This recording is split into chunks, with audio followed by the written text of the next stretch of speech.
Hi everyone. हमने अपने पिछले लेक्चर में डिक्शनरी के गेट मेथड और डिक्शनरी को डिफरेंट वे से एक्सेस करना सीखा था। कीज, आइटम्स, वैल्यूज, गेट और इसके पहले वाले लेक्चर में हम लोगों ने एक प्रोग्राम भी बनाया डिक्शनरी को यूज करके रन टाइम में कैसे हम डिक्शनरी में एलिमेंट स्टोर कर सकते हैं। आज के वीडियो में मैं आपको बताऊंगा different ways to create dictionaries, right. और अगर आपने पिछला वीडियो नहीं देखा है सो आप इस लिंक पे जा करके वो वीडियो चेक कर। So let's start without any.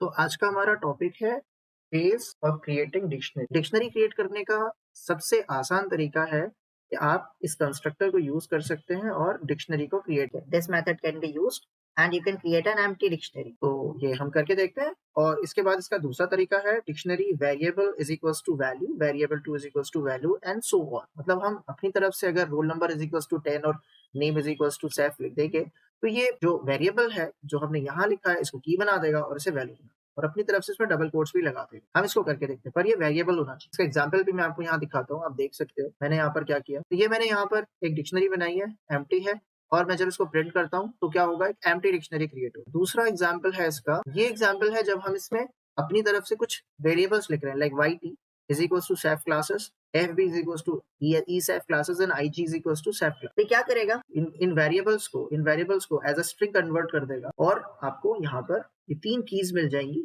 और ये आपकी हो गई कीज और ये आपकी हो गई वैल्यूज। ठीक है, अब हम इसको प्रैक्टिकली लाइव देखते हैं कि ये ऐसा होगा या नहीं।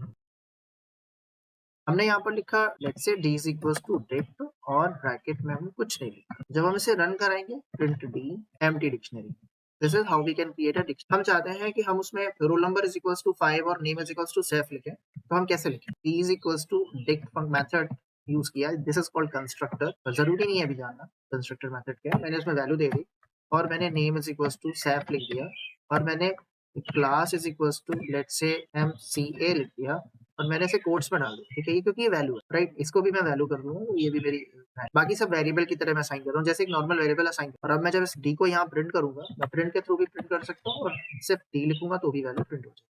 अभी ये एरर क्यों आ रही है, क्योंकि क्लास हमारे यहाँ कीवर्ड होता है इसलिए एरर दे रहा है। तो मैं इसका एक लेटर कैपिटल कर देता हूँ और उसके बाद में से चलाता हूँ, तो आप देख सकते हैं कि इसने एक डिक्शनरी क्रिएट कर दी है 3 एलिमेंट्स की। ये चीज तो आपको समझ आ गई। तो ये तो हुआ एक तरीका। अब हम इसके दूसरे मेथड पे जाते हैं, राइट। अच्छा, एक कुछ लोग पूछ रहे होंगे क्या हम यहाँ पर कांस्टेंट दे सकते हैं। तो अगर आप कांस्टेंट देंगे तो ये एक्सेप्ट नहीं करे। हमने यहाँ पर लिखा 10 is equals to 200 and 20 is equals to 500, it never going to accept। Okay, और ये आपको एरर थ्रो करेगा।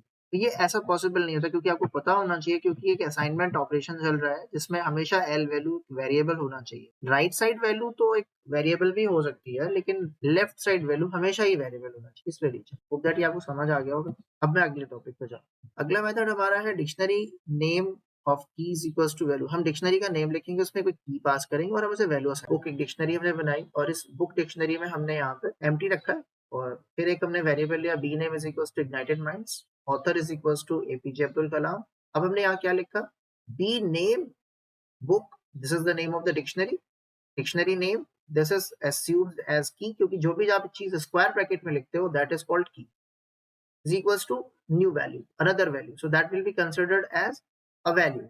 और अब क्या क्रिएट होगा, जब ये लाइन रन होगी तो एक डिक्शनरी क्रिएट होगी इस जो कुछ इस तरह की होगी। This is the output. Okay, so ignited minds colon APJ Abdul Kalam, right. यहाँ पर भी मैंने कुछ ऐसा ही किया है। Social is equals to YouTube, handle is equals to @sap classes। अब मैंने डिक्शनरी बना के रखी है, new dictionary, social is equals to handle. अब क्या करेगा, ये की बन जाएगी और ये चीज जो है वो वैल्यू बन जाएगी, और उसके बाद यूट्यूब की बन गया, यानी जो चीज आपने स्क्वायर ब्रैकेट में बंद की है वो की बन जाएगी और ये फिर वैल्यू बन जाएगी। एक चीज यहाँ बताना बहुत जरूरी है कि अगर पहले से डिक्शनरी में वो की होगी तो फिर न्यू एलिमेंट क्रिएट नहीं होगा, पुराना एलिमेंट मॉडिफाई हो जाए। ठीक है, ये भी मैं आपको बता दूंगा, क्योंकि यही एक स्टेटमेंट है जिससे हम नया एलिमेंट भी क्रिएट करते हैं और पुराने एलिमेंट्स को अपडेट भी करते हैं। वैसे हमारे पास एक अपडेट मेथड है, जब मैं मेथड्स पढ़ाऊंगा तो मैं आपको सब डेमोन्स्ट्रेट करूंगा, लेकिन इस पॉइंट ऑफ टाइम पे ये भी क्लियर होना चाहिए कि डिक्शनरी जब भी हम क्रिएट करते हैं और अगर वो की पहले से एग्जिस्ट करती है डिक्शनरी में, तो फिर अपडेट ऑपरेशन चलता है, न्यू एलिमेंट क्रिएट नहीं होगा, क्योंकि डिक्शनरी में दो कीज एक जैसी या एक से ज्यादा कीज नहीं हो सकती, हमेशा कीज यूनिक रहती हैं। मैंने अपने पहले लेक्चर में बताया, अगर आपने ये नहीं देखा है तो आप इस लिंक पे जाकर के ये देख सकते, मैंने एक डिक्शनरी बनाई, बिल्कुल फ्रेश डिक्शनरी, एम्प्टी है, खाली है। मैंने यहाँ पे लिखा टी ऑफ रोल में मैंने वैल्यू ले ली, रोल इज इक्वल्स टू 5। मैं चाहता हूँ कि जो मेरा रोल नंबर है वो की बन जाए और जो मेरी वैल्यू है 5 है वो वैल्यू बन जाए। तो ऐसे तो मैं डिक्ट से कर सकता हूँ, लेकिन मैं चाहता हूँ कि ये चीज जो है ये मेरा की हो जाए। टी ऑफ कोट्स में मुझे लिखना पड़ेगा roll is equals to roll. अब ये बन गया वेरिएबल, इस वेरिएबल की उठेगी वैल्यू और ये चीज हो गई स्ट्रिंग। और अब जब हम इसको यहाँ डी प्रिंट करेंगे तो ये हमें दिखाएगा रोल इज इक्वल्स टू 5, यानी रोल कॉलन 5, इस तरीके से। ठीक है, तो जो चीज आपने ऐसे दी है वो की बन जाएगी और फिर वैल्यू हो जाएगी। बिल्कुल इसी तरीके से अगर मैं इसमें फर्दर और इनहांसमेंट करता हूँ, अगर मैं लिख दूं यहाँ पर name is equals to let's say tape classes, तो ये यहाँ पर, और मैं फिर डी को प्रिंट कर रहा हूँ, तो अब आप देखो कि आंसर क्या आया, name is equals to name colon save classes. इसी तरीके से मैं इसमें एक और वैल्यू स्टोर करना चाहता हूँ, लेट्स से कि मैं इसमें लैंग्वेज स्टोर करना चाहता हूँ, D code equals to Python 3। तो ये पाइथन 3 को क्या करेगा, एक और एलिमेंट क्रिएट करेगा। लेकिन यहाँ पर जो मैंने लास्ट में आपको समझाया था कि जब आप आपके पास पहले से की होगी और अगर आप उसमें उसको फिर से इसी मेथड से क्रिएट करोगे, जैसे कि मैं अब करने जा रहा हूँ, मैं यहाँ पर लिख रहा हूँ डी ऑफ रोल कोट्स में कर रहा हूँ इक्वल टू, मैंने 11 लिख दिया, तो क्या होगा, क्या एक नई की क्रिएट नहीं, पुरानी की अपडेट हो जाएगी। तो जहां पर 5 पड़ा हुआ था वहां पे 11 है। ठीक है जी, मैं दोबारा प्रिंट कर रहा हूँ तो दोनों आउटपुट आप देखो। ठीक है, ये ओल्ड आउटपुट है, old output is equals to ये हो गया, और हमने इसे यहाँ पे कर दिया और यहाँ पर ओल्ड की जगह न्यू कर दिया, यानी कि 11 वाली लाइन रन होने के बाद क्या आउटपुट आएगा। अब आपको नजर आ जाएगा कि जो रोल है वो 5 से 11 हो गया आपका, यहाँ से ये अब ये 11 है। होप दैट ये आपको समझ आ गया होगा, तो आपने इस चीज को क्लियर कर लिया। इसके बाद हम अपने अगले स्टेप पे जाते हैं। इसके बाद अगला तरीका है जिप का। जब हम जिप पास करते हैं, जिप एक फंक्शन है विच एक्सेप्ट 2 डेटा सेट्स। जब हम इसमें 2 डेटा सेट पास करते हैं तो ये उन डेटा सेट के अकॉर्डिंग मैपिंग करता है। मतलब क्या करता है, इंटरनली जिप से हम लिस्ट भी बना सकते हैं, टपल भी बना सकते हैं और डिक्शनरी भी बना सकते हैं। अच्छा, इसका काम ये होता है, ये हमेशा 2 डेटा सेट एक्सेप्ट करेगा, फर्स्ट और सेकेंड। और क्या करेगा, इसकी पहली वैल्यू को डेटा सेट की दूसरी, जो डेटा सेट 2 की सेकेंड फर्स्ट वैल्यू होगी उससे मैप कर देगा। यानी फर्स्ट वैल्यू और फर्स्ट वैल्यू ये दोनों मैप होकर के ये की बन जाएगा, और ये वैल्यू अगर आपने इसको पहले असाइन किया तो ये आपका की डेटा सेट कहलाता है और ये आपका वैल्यू डेटा सेट कहलाता है। ठीक है जी, तो आप देखो क्या कर रहे हैं, कंट्री और करेंसीज। अब मैं यहाँ ये कर रहा हूँ कि तो ये क्या करेगा, कंट्री, तो क्या करेगा, India will be the first key and rupees will be its value, China will be the first key and yuan will be its value, Japan will be the third key and yen will be its another respective value. So आप देख सकते हैं इसका answer कैसे है। लेकिन इस बात ध्यान रखने की है, जब भी हम जिप यूज करेंगे तो जिप हमेशा जिप टाइप ऑब्जेक्ट रिटर्न करता है, मतलब ये कोई लिस्ट या टपल नहीं रिटर्न करता है, इसलिए हमको इसे कास्ट करना पड़ता है, यानी हमें इसे फोर्सफुली कन्वर्ट करना पड़ता है जिप डेटा टाइप से डिक्शनरी डेटा टाइप या लिस्ट डेटा टाइप या टपल में। अब हम डिक्शनरी बनाना चाहते हैं तो ये हमें डिक्ट हम कंस्ट्रक्टर यूज करेंगे, उसमें पास करेंगे, तो ये क्या करेगा, इसको डिक्शनरी बना देगा।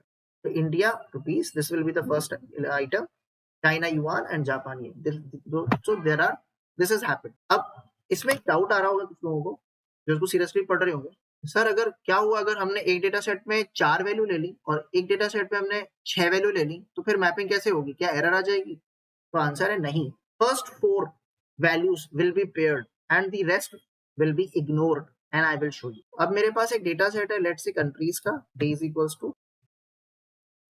मेरे पास एक डिक्शनरी है खाली और मैंने कंट्री लिया।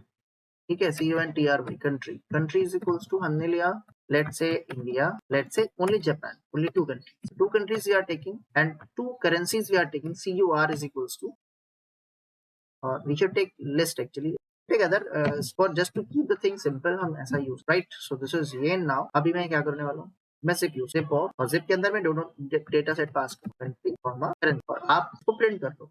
मतलब x इज इक्वल्स टू, मैंने किसी वेरिएबल में कैच करा के x को प्रिंट किया तो ये कुछ नहीं देगा, मुझे इस तरह से रेफरेंस देने लगेगा हेक्साडेसिमल। अब मुझे क्या करना पड़ेगा, इसे मुझे कास्ट करना, मैं इसे डिक्ट कंस्ट्रक्टर यूज करके या मेथड यूज करके कास्ट। अब आंसर देखिए, ये इसने कन्वर्ट कर दिया। अब इसी चीज को अगर हम डिक्शनरी ना यूज करके, डिक्ट मेथड ना यूज करके अगर हम यहाँ लिस्ट यूज करते तो ये लिस्ट ऑफ टपल्स बनाता है। मैं आपको दिखाता हूँ, लिस्ट और यहाँ वाई कर दिया, प्रिंट कराते हैं इसको। इसी चीज को मैं कॉपी कर देता हूँ और एक बार फिर से प्रिंट कर देता हूँ, लिस्ट की जगह टपल कर देता हूँ। तो आप देखो क्या हो, ठीक है, आपको 3 आउटपुट आएंगे। ये देखो, पहला वाला डिक्शनरी है इसलिए डिक्शनरी में आंसर आ रहा है, ये दूसरा वाला लिस्ट है इसलिए लिस्ट ऑफ टपल्स आ रहा है, और तीसरा वाला आपने टपल में कास्ट किया इसलिए अच्छा ओके, इट्स नॉट रॉन्ग, मैंने इसको एक्स में प्रिंट किया है, आप इसको जेड प्रिंट करो, तभी वो ऐसा कर रहा था। अभी देखो, this is not tuple of tuples, गलत नहीं। अब वो वाला डाउट कि सर अगर आपने तो इंडिया दो डेटा सेट्स में दो वैल्यू दी इक्वल है तो वो मैपिंग हो गई, तो वो हो गया, डिक्शनरी बन गई, लिस्ट ऑफ टपल्स बन गया, सब बन। क्या होगा अगर हम यहाँ पर एक कंट्री बढ़ा दें, पर हम करेंसी नहीं बढ़ा, तो हमने यहाँ पर एक कंट्री बढ़ा दी, कंट्री का नाम लेट से हमने यहाँ पर लिख दिया बांग्लादेश, और यहाँ पर हमने वैल्यू बढ़ा दी, एक और बढ़ा रहा हूँ मैं, अनदर कंट्री लेट से यूएस, लेकिन यहाँ वैल्यू नहीं डालू, ठीक है। तो एक डेटा सेट में 4 वैल्यू है और एक डेटा सेट में 3 वैल्यू।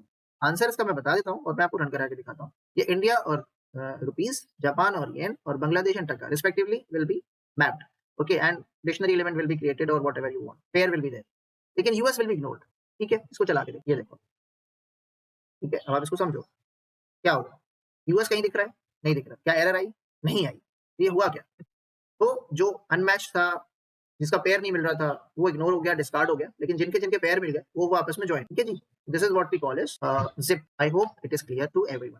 अब हम अपने नेक्स्ट लास्ट सेक्शन पे जाने हैं। एक और तरीका है डिक्शनरी में वैल्यू ऐड करने का, और वो है फ्रॉम कीज मेथड के थ्रू। अब हम फ्रॉम कीज मेथड देखेंगे। फ्रॉम कीज हमेशा दो पैरामीटर एक्सेप्ट करता है, मतलब दो हमेशा नहीं एक्सेप्ट करता, परमानेंट तो एक एक्सेप्ट करता है, डेटा सेट 1, ठीक है। दूसरा पैरामीटर वैल्यू होती है, नॉर्मली 2 लेता है, तो डेटा सेट 1 और वैल्यू। डेटा सेट 1 का काम ये होता है कि आप इसमें जो मल्टीपल वैल्यूज दे रहे हैं, जितनी वैल्यूज आपकी डेटा सेट 1 में होंगी उतने आपके आइटम्स क्रिएट होंगे। और कलर्स, जैसे मैंने यहाँ कलर व्हाइट दिया, तो ये क्या होगा, हर डेटा सेट 1 जितने भी यहाँ पर आपने लिखे हैं ये कीज कंसिडर होंगे। तो रोज विल बी 1 की, लोटस विल बी अनदर की and lily will be third की, और इन सब की वैल्यू क्या होगी, वाइट, राइट, वाइट वाइट। क्यों, क्योंकि मैंने यहाँ पर फ्लावर्स दिया है, फ्लावर्स में ये तीनों चले गए, और कलर्स मैंने एक ही दिया है और व्हाइट, और कलर एक ही, मतलब आपको जो सेकंड पैरामीटर देना है वो सिंगल वैल्यू। अगर आप उसमें अपनी तरफ से लिस्ट या कुछ आइटरेबल्स पास करते हैं तो वो उस पूरे को एक वैल्यू मान करके सबको वही वैल्यू असाइन करेगा। तो आप देख सकते हैं यहाँ पर आया होगा व्हाइट, लोटस भी व्हाइट और लिली भी व्हाइट, ठीक है। अच्छा, ये पैरामीटर ऑप्शनल है, अगर आपने ये पैरामीटर पास नहीं किया तो क्या होगा, अब आप देखो इसका, यहाँ आपको कुछ नजर आए, राइट, मैं आपको कुछ दिखाता हूँ, तो आपको क्या होगा अगर मैं इसमें कलर्स पास ना करूँ। हमने यहाँ पर सिर्फ फ्लावर्स पास किया, एरर नहीं आएगी, लेकिन इसका आउटपुट क्या आएगा, जब आप सेकंड पैरामीटर पास नहीं करोगे, वेरिएबल है तो क्या होगा, हमने पास ही नहीं किया, नहीं पास किया तो एरर नहीं आएगा। रोज का जो वैल्यू होगा वो नन होगा, लोटस का वैल्यू नन होगा और लिली का भी वैल्यू नन, मतलब आपने डिक्शनरी क्रिएट कर ली फ्रॉम कीज मेथड से, नहीं होगा तो वो क्रिएट कर देगा, ठीक है, डिक्शनरी को बना देगा और इस तरीके से वो आपकी डिक्शनरी क्रिएट हो जाएगी, ठीक है। अब हम इसका प्रैक्टिकल देख लेते हैं। हमने कंट्री नाम का एक लिस्ट ले ली, 4 वैल्यूज। अब हमने यहाँ पर करेंसी, अब मैंने यहाँ पर लिखा dict dot, no dict dot, या हम डिक्शनरी वेरिएबल भी ले सकते हैं, हालांकि जैसे डी लिया है इसका कोई फर्क नहीं पड़ेगा, हम डिक्ट डॉट भी लिख सकते हैं और डिक्शनरी डॉट डी डॉट भी लिख सकते हैं, फ्रॉम कीज। और इसके अंदर हमने अगर सिर्फ कंट्री पास किया, सिर्फ कंट्री पास किया, तब आप देखो क्या होने वाला, और मैं इसे ये रिटर्न करेगा, मैं इसे कैच करता हूँ एक्स में और प्रिंट करता हूँ एक्स को, तो आप इसका आउटपुट चेक करो, समझ आया आपको। तो इसने क्या किया, क्योंकि हमने कोई भी पैरामीटर्स में पास नहीं किया, सेकंड पैरामीटर नहीं दिया, तो उस केस में सारे कीज की वैल्यूज नन हो जाएगी। अगर हमने इसी चीज को कॉपी कर लिया और अब हम इसको सेपरेटली, ताकि आप पैरेलली कंपेयर भी कर सको आउटपुट्स देख के, और अब हमने यहाँ पर करेंसी दे दी, ठीक है, तो ये सबको डॉलर असाइन कर, तो ये भी एक तरीका हुआ डिक्शनरी बनाने का यूजिंग फ्रॉम कीज मेथड। अच्छा, कोई कहता है कि सर क्या होगा अगर मैं यहाँ पर जो आपने डॉलर लिखा है इसको मैं लिस्ट दे दूं, फॉर एग्जांपल, क्या होगा, देखो मैंने यहाँ डॉलर लिख दिया और रुपीस लिख दिया, तो क्या होगा, एरर हो जाएगी, नहीं, ये इस पूरे को एक वैल्यू मान करके इन सबको नेस्टेड बना देगा, ठीक है। मैं इसे कॉपी कर रहा हूँ और सेपरेट लेके जा रहा हूँ ताकि कोई कंफ्यूजन नहीं हो, ठीक है। ये जो था पुराना वाला कोड सिर्फ डॉलर का था, मैंने इसे वापस डॉलर बना दिया ताकि आप कंपेयर कर सकें। तो आप देख सकते हैं इंडिया को पूरी नेस्टेड लिस्ट मिल गई, Japan will get the separate list, and लेकिन लिस्ट सेम है, तो सेम वैल्यू असाइन करता है, और जब आप नहीं देंगे सेकंड पैरामीटर तो वो नन असाइन करेगा, स्टोरी खत्म। That is the only I have to teach you. Thanks for watching और subscribe the channel if you like.